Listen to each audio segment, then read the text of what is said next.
Sakali pong magkaroon po kayo ng violation sa kalsada, malapit na raw po makita sa eGov app ang mga paglabag sa No Contact Apprehension Policy o NCAP.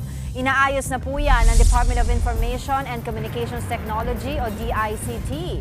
Makikita raw dyan kung ilan ang violation ng isang motorista. Naglalagay na rin ng feature para ma-access ang mismong video na nagpapakita ng iyong paglabag. Pwede rin daw isettle ang penalty sa eGov app.